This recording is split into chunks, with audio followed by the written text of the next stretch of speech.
je vous propose de découvrir ma vision de Louis XIV en une sculpture. Voici en quelques mots comment je pourrais le définir.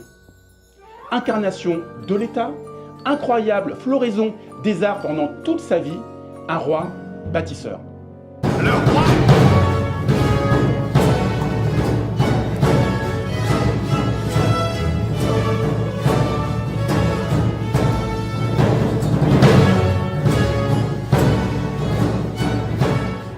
Mes amis, bonjour. Louis XIV est mondialement connu et en Chine, tout le monde le connaît sous le nom Louis XIV. Le règne de Louis XIV a notamment marqué l'histoire sur le plan scientifique et culturel. Il nous a légué l'Académie des sciences et a transmis la passion des arts qui fut le fil conducteur de son règne. Du grand siècle, des noms résonnent encore aujourd'hui. Que ce soit dans les domaines du théâtre ou de la musique avec Madame de Sévigné, Racine, Corneille, Pascal, Boileau, La Fontaine, Lully et tant d'autres qui nous ont marqué notre imaginaire. À 23 ans, Louis XIV décide que Louise de la Vallière fera partie de sa vie. Mais il manque encore quelque chose au jeune roi pour assouvir la grandeur de son pouvoir, un château à la mesure de ses ambitions dans lequel il pourra vivre comme bon lui semble. Ce château sera Versailles. À cette époque, le bâtiment ressemblait encore à un pavillon de chasse perdu au milieu des marais. Mais Louis XIV va transformer ce bâtiment par un des plus grands et plus beaux châteaux jamais construits. Pendant 50 ans, plusieurs milliers d'hommes ont travaillé sur ce château titanesque. Louis XIV avait une idée très précise du château qu'il souhaitait.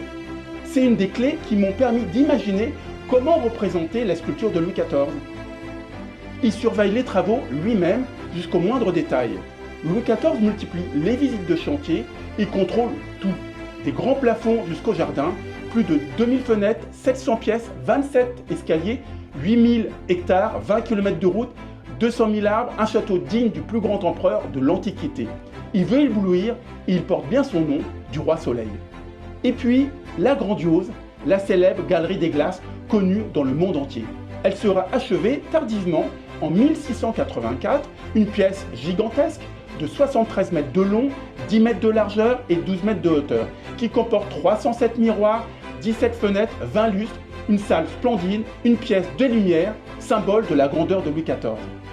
Pour ma sculpture, j'ai choisi de le représenter enfant tel qu'il était alors, âgé de 10 ans, en 1648. J'ai utilisé pour cela la peinture d'Henri Tesselin. Je me suis aussi inspiré du célèbre portrait peint par Hyacinthe Rigaud en costume de sacre et réalisé en 1701.